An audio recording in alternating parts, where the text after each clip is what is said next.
Hello everyone, welcome to After School Cafe. I'm Chris, at your service.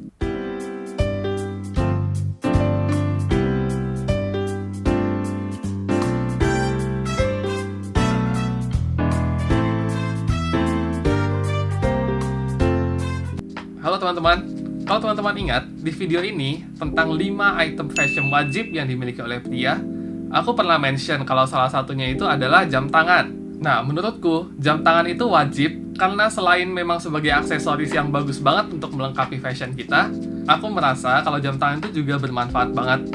Nah, mungkin teman-teman ada yang pengen beli jam tangan tapi belum tahu mau beli jam tangan yang model kayak apa.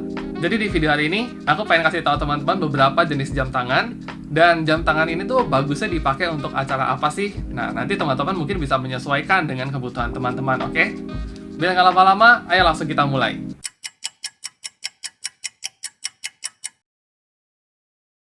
Kita masuk ke jam tangan yang pertama, yaitu jam tangan dari Casio Advice EF556.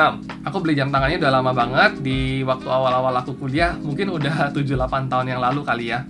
Nah, pada zaman itu, tahun 2012-2013, yang namanya chronograph itu lagi ngetren banget. Nah, chronograph tuh yang buletan-buletan kecil di dalam jam tangannya ini, kalau teman-teman lihat. Nah, sebenarnya dia tuh masing-masing punya fungsinya sendiri. Ada yang buat jadi stopwatch, dan ada beberapa fungsi-fungsi lainnya, yang kalau dijelasin di sini mungkin agak terlalu ribet. Aku sendiri juga sebenarnya nggak terlalu sering pakai fungsi chronograph ini, tapi memang secara estetik dia juga keren banget sih. Nah, kalau misalnya teman-teman diminta untuk memilih satu jenis jam tangan aja, aku menyarankan teman-teman buat milih jam tangan yang modelnya kayak gini, yang strapnya terbuat dari metal. Kenapa? Pertama, karena secara fungsional dia memang bagus banget, dia durable dan tahan banget. Ya, buktinya aku pakai jam tangan ini udah 6-7 tahun dan udah ya kena banyak hal lah. Aku dulu di rumah sakit mungkin buru-buru kepentok sana-sini, atau mungkin kena cairan tubuh kayak darah atau apa. Itu bersihnya juga gampang, jadi jam tangannya itu durable banget untuk segala situasi dan perawatannya juga nggak susah. Memang karena udah lama, mungkin jamnya udah agak worn out, agak bocel gitu. Selain dari segi fungsional, menurutku jam tangan yang strapnya metal kayak gini itu juga bagus dari segi estetiknya.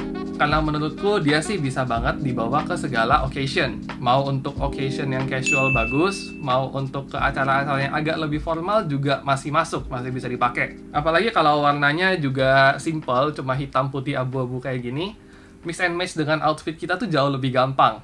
Pasangnya juga nggak ribet. Kalau misalnya teman-teman perlu buru-buru, dia nggak kayak strap leather yang harus kita cucukin satu-satu gitu. Kita cukup masukin aja, tinggal diklik, klik, udah selesai.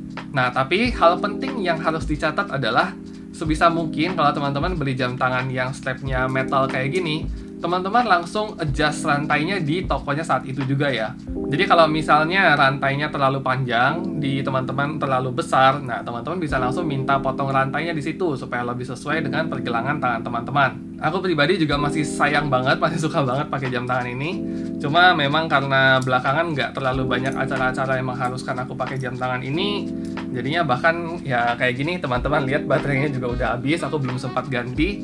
Jadi itu untuk jam tangan yang strapnya metal, tahan banting, perawatannya juga mudah, dan cocok untuk banyak situasi. Kita lanjut ke model jam tangan yang berikutnya.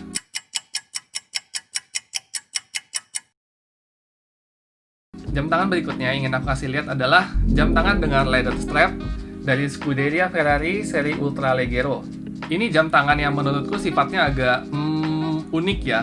Mau dibilang casual juga nggak terlalu casual banget, tapi mau dibilang formal juga nggak terlalu masuk juga sebenarnya kalau kita bilang formal. Dia mau kita anggap sebagai dress watch. Dress watch itu yang biasa kita kombinasikan dengan jas atau pakaian formal lainnya. Itu nggak terlalu masuk juga sih ya menurutku. Memang kalau dress watch itu dia salah satu ciri-cirinya adalah desainnya yang lebih tipis. Nah, desain yang tipis ini dimaksudkan supaya dia bisa nyelip di antara sleeve jas sama kemeja kita buat dipakai di jas. Kalau dari segi itu memang masuk. Nah, tapi kalau dari desainnya, kalau teman-teman lihat, dress watch itu dia biasanya desainnya simple dan minimalis karena dia nggak mau terlalu eye-catching.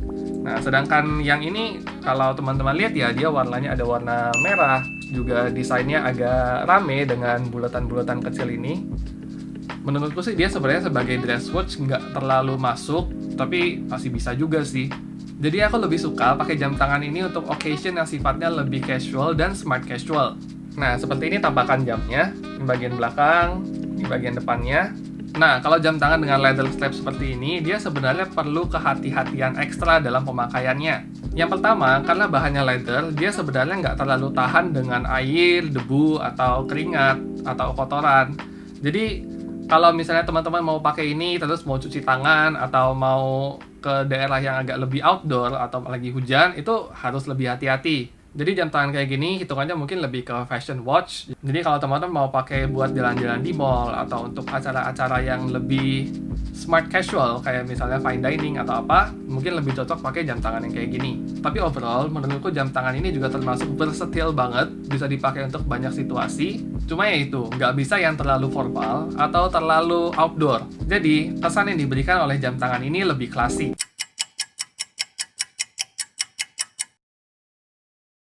Model jam tangan berikutnya adalah jam tangan kolaborasi antara G-Shock dengan Everlast. Nah ini kalau teman-teman lihat dari bentuknya, dari warnanya, dan dari bahannya, aku udah yakin banget teman-teman tahu kalau jam tangan ini nggak bisa dipakai untuk occasion formal. Kesannya tidak pada tempatnya gitu. Jadi kalau untuk jam tangan G-Shock ini, dia sebenarnya lebih fokus untuk active dan sportwear. Makanya dia juga dilengkapi dengan beberapa fitur, seperti fitur stopwatch untuk mengukur waktu kita lari atau apa. Dan juga jam tangan ini terbuat dari rubber atau karet. Tujuannya itu supaya tidak terlalu menyerap keringat. Dan kalau teman-teman lihat desainnya juga, ini ruame banget kan, warnanya juga sangat eye-catching banget. Jadi jam tangan yang modelnya seperti ini itu memang sifatnya untuk acara-acara yang lebih casual, kayak misalnya kita mau hangout sama teman-teman, atau ya kalau kita lagi santai-santai aja lah, atau apalagi olahraga. Kalau jam tangan ini wajib punya atau enggak, menurutku pribadi sih ini sangat-sangat enggak wajib. Ini jam yang sifatnya sangat tersier sih kalau menurutku, karena salah satu fungsi utama jam tangan ya buat kita ya ngelihat waktu kan. Fungsi itu bisa kita dapatkan dari jam-jam tangan lain yang lebih bisa dipakai di segala situasi lah. Tapi kalau yang ini sih murni aku beli memang karena aku suka banget modelnya. Tapi kalau misalnya teman-teman nggak mau dan merasa nggak perlu, nggak usah juga, nggak apa-apa banget. Tapi ya kembali lagi ke kebutuhan dan keinginan teman-teman. Kalau misalnya memang teman-teman lebih banyak aktivitas outdoor atau olahraga, nah boleh banget punya jam tangan yang strapnya rubber atau karet kayak gini, dengan model yang lebih sporty dan warna yang lebih eye-catching juga. Itu tetap bakal kelihatan cakep banget. Nah tapi ya gini, kalau teman-teman lihat aku pakai kemeja dengan jam tangan yang modelnya kayak gini, mungkin nggak terlalu cocok ya. Tapi gimana kalau misalnya kita bikin kayak, nah kalau untuk outfit yang casual kayak gini, jam tangan ini bisa lebih matching. Ini warnanya merah-merah banget ya. Yuk langsung kita lihat ke model jam tangan berikutnya.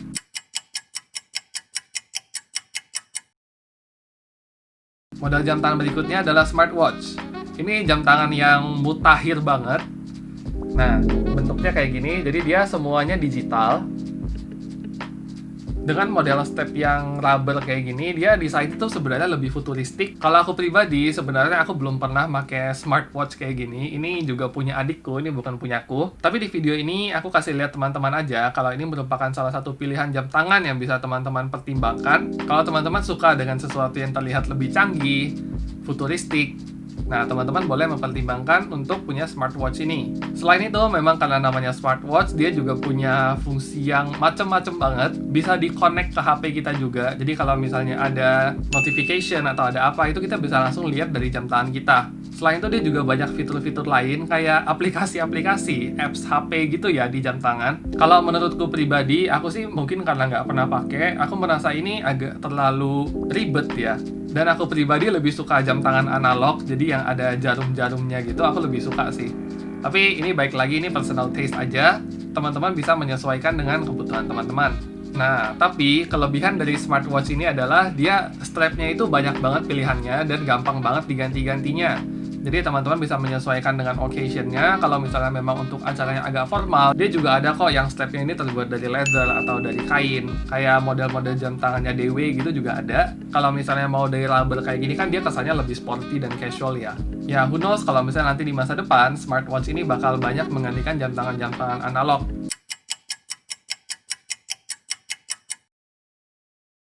Oke teman-teman, jadi itu tadi bahasan kita tentang jam tangan. Jadi kita mau memilih jam tangan yang mana, itu disesuaikan dengan kebutuhan kita, perlunya untuk occasion apa, oke? Kalau teman-teman punya pertanyaan mengenai fashion atau mengenai dunia kesehatan, teman-teman boleh coba tulis di kolom komentar atau kirim DM ke Instagramku juga boleh, oke? Semoga video ini bisa menjadi inspirasi untuk kita semua. Kalau teman-teman suka, boleh tolong like, subscribe, dan nyalakan loncengnya supaya teman-teman ternotifikasi kalau ada video baru. As always, stay bright and coffeetive.